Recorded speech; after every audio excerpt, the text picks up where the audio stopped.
আসসালামু আলাইকুম। Ideal commerce এডুকেশনের পক্ষ থেকে সবাইকে স্বাগতম। আমাদের আলোচনার বিষয় হলো সেট ও ফাংশন। বাস্তব বা চিন্তা জগতের সুসংজ্ঞায়িত বস্তুর সমাবেশ বা সংগ্রহকে সেট বলে। বাস্তব বা চিন্তা জগতের সুসংজ্ঞায়িত বস্তুর সমাবেশ বা সংগ্রহকে সেট বলে।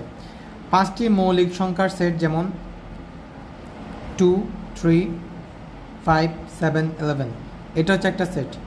বাস্তব জগতের কতগুলো উপাদান যদি আমরা দ্বিতীয় বন্ধনী দিয়ে আবদ্ধ করি তাহলে সেটা আমরা একটা সেট বলবো। ওকে, সেট সম্পর্কে প্রথম ধারণা দেন জার্মান গণিতবিদ জর্জ ক্যান্টর, যিনি 1845 সালে জন্মগ্রহণ করেন, 1918 সালে মৃত্যুবরণ করেন। এ সমান 1, 2, 3, 4 এটা একটা হচ্ছে সেট, যার নাম হচ্ছে এ সেট, রাইট? তো সেটের প্রত্যেকটি বস্তু বা সদস্যকে আমরা বলি কি? উপাদান। সেটের প্রত্যেক, যেমন একটা উপাদান, 1 একটা উপাদান, 2 একটা উপাদান, 3 একটা উপাদান, 4 একটা উপাদান, প্রত্যেকটা বস্তু হচ্ছে এক একটি উপাদান। আচ্ছা, তো এখানে লেখা আছে যে টু বিলং টু এ। একটু আগে আমি বলছিলাম বিলং টু, এই চিহ্নটা দ্বারা বিলং টু বোঝায়। টু বিলং টু এ, তো টু বিলং টু এ দ্বারা কি বোঝায়? টু বিলং টু এ দ্বারা বোঝায় টু হচ্ছে যে এর উপাদান, টু হলো এর উপাদান, টু হচ্ছে যে এর উপাদান, রাইট? তো এখানে টু বিলং টু এ। আর 5, আচ্ছা যদি বলি 5 বিলং টু এ, তাহলে এটাকে বিলং টু হবে, কারণ এর মধ্যে কি 5 আছে? নাই, এই জন্য 5 ইজ নট বিলং টু এ, অর্থাৎ 5 ডাজ নট বিলং টু এ। 5 হচ্ছে যে এর বিলং টু না। ওকে, তো আমরা এখন সেটের প্রকারভেদ দেখব। সেট হচ্ছে দুই প্রকার, সেট গঠন পদ্ধতি হচ্ছে দুই প্রকার। একটা হচ্ছে তালিকা পদ্ধতিতে আমরা সেট গঠন করতে পারি, অথবা আরেকটা হচ্ছে সেট গঠন পদ্ধতি। এখন আমরা আলোচনা করব তালিকা পদ্ধতি সম্পর্কে। তালিকা পদ্ধতি, এই পদ্ধতিতে সেটের সকল উপাদান সুনির্দিষ্টভাবে উল্লেখ করে দ্বিতীয় বন্ধনীতে আবদ্ধ থাকে, এক্ষেত্রে একাধিক উপাদান থাকলে কমা বসে। যেমন একটা সেট লিখলাম A equal to A B C, এখানে প্রত্যেকটা এ একটা উপাদান, বি একটা উপাদান, সি একটা উপাদান, এবং উপাদানের প্রত্যেকটা উপাদানের পরে কি দিলাম? কমা দিলাম, এবং সেটা দ্বিতীয় বন্ধনী দিয়ে আবদ্ধ করলাম। তাহলে এই সেটটাকে আমরা বলবো তালিকা পদ্ধতি। তো এই সেটটা যেভাবে গঠন করা হয়েছে সেটা হবে তালিকা পদ্ধতি, রাইট? সেট গঠন পদ্ধতি কি? এই পদ্ধতিতে সেটের সকল উপাদানগুলো সুনির্দিষ্টভাবে উল্লেখ থাকে না, উপাদানগুলো নির্দেশক হিসেবে সাধারণ ধর্মের উল্লেখ থাকে, সাধারণ ধর্ম। এখানে দেওয়া আছে এ সেট দেওয়া আছে, A set equal to x such that, এখানে এই চিহ্নটাকে আমরা বলবো such that, x such that x হবে স্বাভাবিক সংখ্যা। তো এখানে কত হবে সেটা উল্লেখ করা নেই, রাইট? উল্লেখ করা নেই, কিন্তু একটা নির্দেশকের সাধারণ ধর্ম দেওয়া আছে যে এখানে কত হইতে পারে, রাইট? তাহলে এটা হচ্ছে সেট গঠন পদ্ধতি। সংখ্যাগুলো সুনির্দিষ্টভাবে উল্লেখ থাকে, তাহলে সেটাকে আমরা বলবো তালিকা পদ্ধতি। ওকে, সেট গঠন পদ্ধতিতে সেট গঠনের উপাদানগুলোর জন্য শর্ত বা নিয়ম দেওয়া হয় বলে এই পদ্ধতিকে বলা হয় রুল মেথড। এই সেট গঠন পদ্ধতিকে রুল মেথড ও বলা হয়ে থাকে, ঠিক? এখন আমরা দেখব সসীম সেট এবং অসীম সেট। সসীম সেট, যে সেটের উপাদান সংখ্যা নির্ধারণ করা যায় তাকে আমরা বলি সসীম সেট। যেমন 1, 2, 3 ... 10 পর্যন্ত, দ্যাটস মিন এই সেটের উপাদান হচ্ছে 1 থেকে 10 পর্যন্ত, রাইট? আর অসীম সেট হচ্ছে যে সেটের উপাদান আমরা নির্ধারণ করতে পারি না, যেমন 1, 2, 3 ... এখানে 1, 2, 3 এর পরে কত হইতে পারে, কত পর্যন্ত গিয়ে থামবে সেটা নির্ধারণ করা যায় না, এই জন্য এটা হচ্ছে অসীম সেট। আর যেটা নির্ধারণ করা যায় সেটা হচ্ছে সসীম সেট।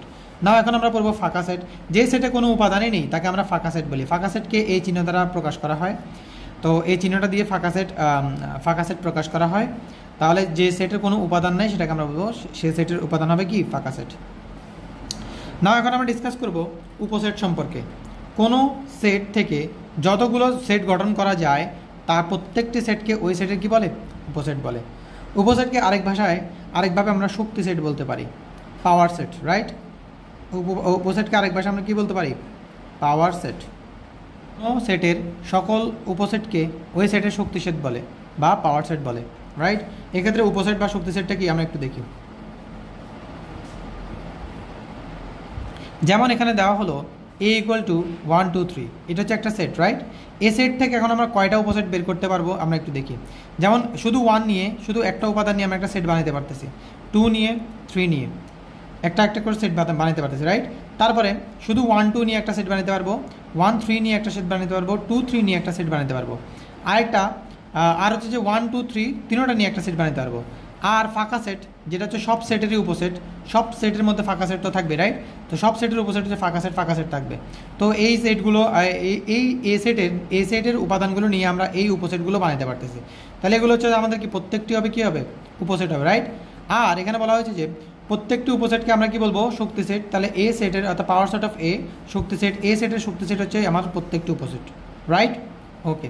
তারপর বলা হয়েছে কোনো সেটের উপাদান যদি n হয় তবে ওই সেটের ওই সেটের শক্তি সেট বা উপসেট কত হবে, n two the power n। যেমন আমরা এখানে n মানে হচ্ছে উপাদান সংখ্যা, রাইট? n মানে কি, উপাদান সংখ্যা। তাহলে এখানে আমাদের সেটের উপাদান সংখ্যা কয়টা, 1 2 3, তিনটা, রাইট? তাহলে এক্ষেত্রে যদি আমরা অ্যাপ্লাই করি n এর মান যদি 3 অ্যাপ্লাই করি, তাহলে 2 two the power 3 equal to কত, 8, রাইট? তাহলে এখানে উপসেট আমাদের বের হয়েছে 8টা, দেখো 1 2 3 4 5 6 7 8, 8টা উপসেট বের হয়। এই চিহ্নটা দ্বারা উপসেট বোঝাবে, আর এই চিহ্নটা দ্বারা প্রকৃত উপসেট বোঝাবে। এখন প্রকৃত উপসেটটা কি সেটা এখন আমরা জানবো।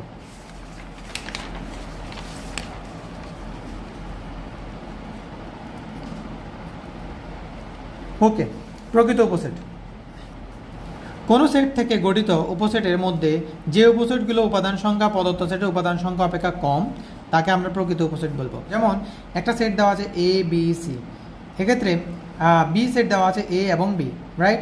তাহলে এ সেট হচ্ছে আমাদের সেট যেটা থেকে আমরা বি সেট বানিয়েছি, কারণ বি সেটের উপাদানগুলো এর মধ্যে আছে, রাইট? তাহলে বি সেট হবে এ সেটের উপসেট, রাইট? এক্ষেত্রে তোমার বি সেটের যতগুলো উপাদান আছে সবগুলো উপাদান এখানে নাই, অপেক্ষাকৃত কম, এই জন্য এটা হচ্ছে তোমার কি, বি সেট হচ্ছে এ সেটের প্রকৃত উপসেট, রাইট? ওকে, তো এখানে বি হলো এ সেটের প্রকৃত উপসেট।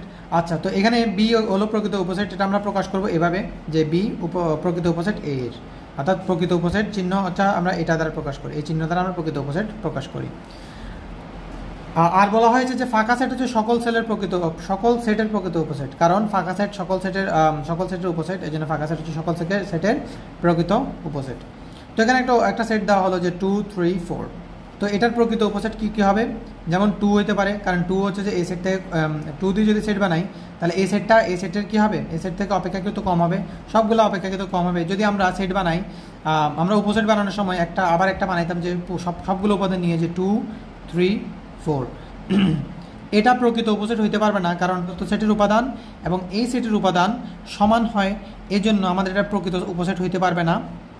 এটা উপসেট হইতে পারবে কিন্তু প্রকৃত উপসেট হইতে পারবে না, কারণ প্রকৃত উপসেট হইতে হইলে তোমার প্রদত্ত সেট থেকে উপসেটের সংখ্যা কম হইতে হবে। আমাদের এখানে বলা হয়েছে যে গঠিত উপসেটটি প্রদত্ত সেটের উপাদান সংখ্যা অপেক্ষা কম হইতে হবে, তাহলে সেটা প্রকৃত উপসেট হইতে পারবে। তো এক্ষেত্রে আমরা উপসেট যখন আমরা তৈরি করতাম তখন আমরা এটাও লিখতাম, সবগুলো উপাদান নিয়ে একটা সেট বানাইতাম, তাহলে আমাদের 8টা হইতো যদি আমাদের উপাদান 3টা থাকে। এক্ষেত্রে প্রকৃত উপসেট সবসময় একটা কম হবে, অর্থাৎ সবগুলো উপাদান নিয়ে একটা যে আমরা উপসেট বানাইতাম সেটা বানাইতে পারবো না, এই জন্য প্রকৃত উপসেট সবসময় একটা কম হবে। তাহলে উপসেট যদি 2 টু দি পাওয়ার n হয় তাহলে প্রকৃত উপসেট হবে 2 টু দি পাওয়ার n - 1। এক্ষেত্রে এখানে এর উপাদান আছে 3টি, এখানে যদি 2 টু দি পাওয়ার 3 লিখি -1, 2 টু দি পাওয়ার 3 মানে হচ্ছে 8 থেকে 1 গেলে 60টি, তার মানে প্রকৃত উপসেট হবে কয়টি, 60টি, 1 2 3 4 5 6 7, রাইট? আর সবগুলো উপাদান নিয়ে যে উপসেটটা বানাইতাম সেটা প্রকৃত উপসেটে শুধু হবে না। ওকে, এখন আমরা দেখব সেটের অন্তর। একটি সেটের উপাদান থেকে অন্য সেটের উপাদান বাদ দিলে আমরা সেটাকে বলবো সেটের অন্তর। যেমন একটা সেট A 1 2 3, একটা সেট দেওয়া আছে 2 3 4, এখন এ থেকে বি আমরা বাদ দিব, বাদ চিহ্নটা আমার এভাবেও থাকতে পারে অথবা এভাবে বিয়োগও থাকতে পারে। ওকে, তো এ থেকে বি বাদ দিব, তাহলে এ লিখলাম বাদ বি, তো বাদ দিলে আমরা কি হবে, যেমন এখান থেকে আমরা 3 বাদ দিচ্ছি, তাহলে 3 থেকে 2 থেকে এখানে 2 আছে, এখানে 2 আছে, 2 থেকে 2 বাদ, এখানে 3 আছে, এখানে 3 আছে, 3 থেকে 3 বাদ, তাহলে এখানে থাকতেছে কি 1, তাহলে 1 হচ্ছে আমাদের আনসার। তারপর আমরা আরেকটা দেখি, এখানে এ দেওয়া আছে, এর মান দেওয়া আছে যে 2 3 4, আর বি এর মান দেওয়া আছে 5। এক্ষেত্রে বলছে যে এ বাদ বি করো, তো এ এর মান হচ্ছে যে 2 3 4 বাদ বি এর মান হচ্ছে 5, তাহলে 2 3 4কে যদি আমরা 5 দিয়ে বাদ দিই সেক্ষেত্রে দেখবো যে আমরা এখানে কোনো এই সেটের সাথে এই সেটে কোনো মিল নেই, মানে কোনো সাধারণ কোনো সংখ্যা নেই, এক্ষেত্রে আমরা বাদ দিতে পারছি না। যদি বাদ না যায়, বাদ যাক বা বাদ না যাক, এক্ষেত্রে আমার প্রথম সেটের মধ্যে যা যা উপাদান থাকবে সবগুলো উপাদান হবে আমার আনসার। প্রথম সেটের মধ্যে যা উপাদান থাকবে সবগুলো, বাদ গেলে অথবা বাদ না গেলে প্রথম উপসেটে যা উপাদান থাকবে সবগুলো আনসার, পরের উপসেটের দিকে তাকাইতে হবে না, যদি বাদ যায় তাহলে ফাইন, আর বাদ না গেলে প্রথম উপসেটে যা থাকবে তাই হচ্ছে কি আনসার, রাইট? এখন আমরা দেখব সার্বিক সেট। সকল সেট যদি একটি নির্দিষ্ট সেটের উপসেট হয় তবে ওই নির্দিষ্ট সেটকে তার উপসেটগুলোর সাপেক্ষে সার্বিক সেট বলা হয়। এক্ষেত্রে সার্বিক সেটকে আমরা ইউ দ্বারা প্রকাশ করি। এখন আমরা দেখব পূরক সেট। যদি ইউ সার্বিক সেট হয় মানে ইউর মধ্যে সবগুলো উপাদান থাকবে, এর উপসেট যদি এ হয় তাহলে এর বহির্ভূত সকল উপাদান নিয়ে গঠিত সেটকে আমরা এর পূরক সেট বলবো। এক্ষেত্রে এর পূরক সেট বিষয়টা আমাদের এভাবে উল্লেখ থাকতে পারে যে A to the power complement of A, C মানে কমপ্লিমেন্ট বোঝাবে, কমপ্লিমেন্ট মানে পূরক, কমপ্লিমেন্ট অফ এ অথবা এ প্রাইম, এভাবে লেখা থাকতে পারে। এক্ষেত্রে আমাদের এ প্রাইম বা complement of A equal to হবে তোমার ইউ থেকে এ বাদ দিতে হবে, ইউ থেকে এ বাদ দিতে হবে। ওকে, এটা আমরা একটা উদাহরণের মাধ্যমে দেখবো এখন। তো উদাহরণের মাধ্যমে আমরা দেখি, যদি আমাদের ইউ থাকে, যদি আমার ইউ ইকুয়াল টু থাকে 1 2 3 এবং এ থাকে ইউ, এ যদি ইউ এর উপসেট হয়, এ যদি ইউ এর উপসেট হয় তার মানে যেহেতু 2 হয়, অর্থাৎ ইউ এর উপাদান নিয়ে যদি আমি এ সেট গঠন করি, এ যদি ইউ এর উপসেট হয় তাহলে এ প্রাইম বা কমপ্লিমেন্ট অফ এ কত হবে, ইউ বাদ এ। তো ইউ হচ্ছে 1 2 3, এ থেকে বাদ দেবো আমি এ হচ্ছে 2, তাহলে 2 2 বাদ গেলে আর এখানে থাকবে কি, প্রথম সেটে থাকবে 1 আর 3। তাহলে দেখো এ সেটের বহির্ভূত সকল উপাদান, এ সেট বাদে এ সেটের বহির্ভূত সকল উপাদান হবে তোমার কি, পূরক সেট। তাহলে এর পূরক সেট হবে কি, এ সেটের বহির্ভূত যত উপাদানগুলো আছে সেগুলো নিয়ে আমাদের কি হবে, পূরক সেট গঠন করা হবে। এখন আমরা দেখব সংযোগ সেট। সংযোগ সেট, ইউনিয়ন অফ সেট, দুই বা ততোধিক সেটের সকল উপাদান নিয়ে যদি আমরা একটা সেট গঠন করি সেটাকে আমরা বলবো সংযোগ সেট। এটাকে আমরা ইউনিয়ন বলি, রাইট, ইউ দ্বারা প্রকাশ করি, ইউনিয়ন বলি। যেমন একটা সেট দেওয়া হলো এ 1 2 3, আরেকটা সেট দেওয়া হলো 2ab, রাইট। এখন বললো যে আমাদেরকে এ ইউনিয়ন বি বের করো, তাহলে আমি লিখলাম যে এ সমান সমান হচ্ছে 1 2 3 1 2 3, মাঝখানে দেওয়া আছে ইউনিয়ন বি সমান সমান হচ্ছে 2ab, রাইট। এখন আমি ইউনিয়ন করব। ইউনিয়ন মানে হচ্ছে যে সকল উপাদান নিয়ে গঠিত হবে, দুই বা ততোধিক সকল উপাদান। তাহলে এখানে সকল উপাদান নিয়ে গঠিত হবে, যেমন 1 2 2 দুইবার আছে, তার মধ্যে যে কোনো একবার, তারপর হচ্ছে 3, তারপরে এ, তারপরে বি, সকল উপাদান নিয়ে যে একটা সেট বানালাম সেটা হচ্ছে এ ইউনিয়ন বি, রাইট। এখন আমরা দেখব ছেদ সেট। যেটাকে আমরা বলি ইন্টারসেকশন অফ সেট, রাইট। দুই বা ততোধিক সেটের মধ্যে সাধারণ উপাদান নিয়ে গঠিত, সাধারণ মানে হচ্ছে কমন উপাদান নিয়ে গঠিত সেটকে আমরা বলবো ছেদ সেট, রাইট। এক্ষেত্রে ছেদ সেটকে আমরা এভাবে এই চিহ্ন দিয়ে প্রকাশ করে, উল্টা ইউ, অর্থাৎ এই চিহ্ন দ্বারা প্রকাশ করা হয় তোমার ছেদ সেট। ওকে, তো এখানে যদি একটা সেট দেওয়া থাকে 1 2 3 এবং বি সেট দেওয়া থাকে যদি 2ab, রাইট। যদি সেট এভাবে দেওয়া থাকে, এখন যদি আমাকে বলে যে এ ইন্টারসেকশন বি বের করো, ইন্টারসেকশন চিহ্ন হচ্ছে এটা ছেদ set, right. A intersection B বের করো, তাহলে এ হচ্ছে 1 2 3 1 2 3, ইন্টারসেকশন বি হচ্ছে যে 2ab, রাইট। এখন এখানেও 2 আছে, এখানেও 2 আছে, রাইট। তাহলে কমন যেটা থাকবে সেটা হচ্ছে ছেদ সেট। তাহলে দুইটা সেটের ছেদ সেট কী হবে, 2, কারণ এখানেও 2 আছে, এখানেও 2 আছে, কমন যেটা আছে আর কি, সাধারণ যেটা। ওকে, নাও এখন আমরা আলোচনা করব ক্রমজোড়। এক জোড়া উপাদানের মধ্যে কোনটি প্রথমে অবস্থান করবে আর কোনটি দ্বিতীয় অবস্থানে থাকবে তা নির্দিষ্ট করে জোড়া আকারে প্রকাশ করাকে ক্রমজোড় বলে। এক্ষেত্রে যদি এভাবে উল্লেখ থাকে যে 2x + y, 3 এবং 6 x - y, যদি এরকম থাকে, এক্ষেত্রে 2x + y এর মান হবে ইকুয়াল টু হবে 6 এবং x - y এর মান হবে, অর্থাৎ x - y ইকুয়াল টু হবে কত, 3। এক্ষেত্রে 2x + y হবে 6 এবং x - y ইকুয়াল টু কত হবে, 3। প্রথম রাশির সাথে প্রথম রাশি, দ্বিতীয় রাশির সাথে দ্বিতীয় রাশি, রাইট। ওকে, এখন আমরা দেখব কার্তেসীয় গুণজ। দুটি সেটকে গুণ করে ক্রমজোড় আকারে প্রকাশ করলে সেটাকে আমরা কি বলবো, কার্তেসীয় গুণজ। ক্রমজোড় আকারে মানে হচ্ছে যে ফার্স্ট ব্র্যাকেট দিয়ে দুইটা রাশিকে আমরা কমা দিয়ে লেখা, রাইট। ওকে, তো ক্রমজোড় হিসেবে কীভাবে প্রকাশ করতে পারে, যেমন আমাদের একটা সেট দেওয়া থাকতে পারে এ বি 1 2 3 এবং বি সেট দেওয়া থাকতে পারে আমাদের লেটস সাপোজ 2ab। এখন বলছে যে এ ইন্টু বি বের করতে, এ সেটকে বি দিয়ে গুণ করতে। তো এক্ষেত্রে যদি আমরা গুণ করি তাহলে আমরা কী লিখবো, আমরা ক্রমজোড় হিসেবে লিখতে হবে। গুণ করলে আমাদের কী হিসেবে লিখতে হবে, ক্রমজোড় হিসেবে। ক্রমজোড় আমরা কীভাবে লিখি, যে একটা উপাদান আর একটা উপাদান মাঝখানে কমা দিয়ে এবং ফার্স্ট ব্র্যাকেট দিয়ে লিখি, রাইট।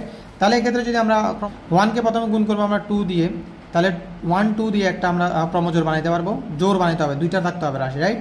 তারপরে দুটো উপাদান থাকতে হবে। 1কে যদি আমরা এ দিয়ে গুণ করি তাহলে 1a, 1কে যদি আমরা বি দিয়ে গুণ করি তাহলে 1b, তাহলে 1 দিয়ে এগুলো গুণ করা শেষ। এখন আবার 2 দিয়ে এগুলো সবগুলো গুণ করব। তাহলে 2 দিয়ে যদি a কে গুণ করি 2 2, 2কে যদি 2 দিয়ে যদি 2 কে গুণ করি 2 2, 2 দিয়ে যদি a কে গুণ করি 2a, 2 দিয়ে যদি b কে গুণ করি 2b, আর 3 দিয়ে যদি 2 কে গুণ করি 3 2, 3a 3b, রাইট। আর ক্রমজোড় হিসেবে লিখতে হবে যখন আমরা কার্তেশীয় গুণজ করব, একটা সেটকে আরেকটা সেট দিয়ে গুণ করব, তখন আমাদের ক্রমজোড় হিসেবে লিখতে হবে, অর্থাৎ একটা উপাদান আর একটা দুইটা উপাদান লিখবো, মাঝখানে কমা দিব এবং ফার্স্ট ব্র্যাকেট দিয়ে লিখবো। আর যখন আমরা কার্তেশীয় গুণজ করতেছি তাহলে সম্পূর্ণ যে তোমার ক্রমজোড়গুলোকে সেকেন্ড ব্র্যাকেট দিয়ে আমাদেরকে আবদ্ধ করতে হবে, তাহলে সেটাই আমাদের কার্তেশীয় গুণজ, রাইট। ওকে, তো এই ক্রমজোড়গুলোকে বলা হয় আবার তোমার অন্বয় বা সম্পর্ক। অন্বয় বা সম্পর্ক বলা হয় এই ক্রমজোড়গুলোকে। এক্ষেত্রে এটা অন্বয় বা সম্পর্ক লেখা হয় আমাদের এবার আর এর উপসেট হবে কি, সবগুলো ক্রমজোড় হবে আর এর উপসেট, যেটাকে আমরা অন্বয় বা সম্পর্ক বলি। এখন আমরা দেখব ডোমেন এবং রেঞ্জ। কোনো অন্বয়ের ক্রমজোড়গুলোর প্রথম উপাদানগুলোর নিয়ে যে সেট গঠন করা হয় তাকে ডোমেন বলে, আর রেঞ্জ হলো কোনো অন্বয়ের ক্রমজোড়গুলোর দ্বিতীয় উপাদানগুলো নিয়ে যে সেট গঠন করা তাকে রেঞ্জ বলে। যেমন একটা উদাহরণ যদি আমরা দিই, একটা সেট দেওয়া আছে 1 2 3, আর একটা সেট দেওয়া আছে 2, রাইট। এক্ষেত্রে a ইন্টু বি বলা হলে তাহলে এতে এ সেটের সাথে বি সেট কী করবো, গুণ করব। এক্ষেত্রে প্রথম উপাদানকে 1 দিয়ে প্রথমে 2কে গুণ করবো 1 2, তারপরে 1 দিয়ে গুণ করা শেষ, 2 দিয়ে 2কে গুণ করবো 2 2, 3 দিয়ে 2কে গুণ করবো 3 2, রাইট। 1 2 2 2 3 2, তাহলে এখানে আমাদের একটা অন্বয় বেরোলো, সেটা হচ্ছে 1 2 2 2 2 3 2, রাইট। এই অন্বয় থেকে তো এখানে বলা যাবে যে আর হচ্ছে যে আর এর উপসেটগুলো হচ্ছে কি এগুলা, right. A union A into B হচ্ছে আর এর উপসেট। তো এখানে আর এর প্রথম উপাদানগুলো কি কি, এখানে প্রথম উপাদানগুলো আমি কি বের করলাম 1 2 3। এখানে বললাম যে অন্বয়ের ক্রমজোড়গুলোর প্রথম উপাদান নিয়ে গঠিত হয় ডোমেন, তাহলে প্রথম উপাদান নিয়ে কি হবে, ডোমেন হবে। তাহলে আর ডোমেন, আর ডোম কি হবে, আর ডোম হবে আমাদের হবে তোমার 1 2 3, রাইট। আর রেঞ্জ, আর থেকে রেঞ্জ হবে কি, রেঞ্জ হবে আমাদের দ্বিতীয় উপাদান, যে এখানে বলা হলো যে ক্রমজোড়গুলোর দ্বিতীয় উপাদান নিয়ে গঠিত সেটকে আমরা কি বলি, রেঞ্জ বলি। তাহলে দ্বিতীয় উপাদান নিয়ে আমরা সেট বানাবো 2 2 2। আর এর প্রথম উপাদানগুলো হচ্ছে ডোমেন, আর এর দ্বিতীয় উপাদান হচ্ছে যে রেঞ্জ। তো আজকে ক্লাসটা এতটুকু, আল্লাহ হাফেজ।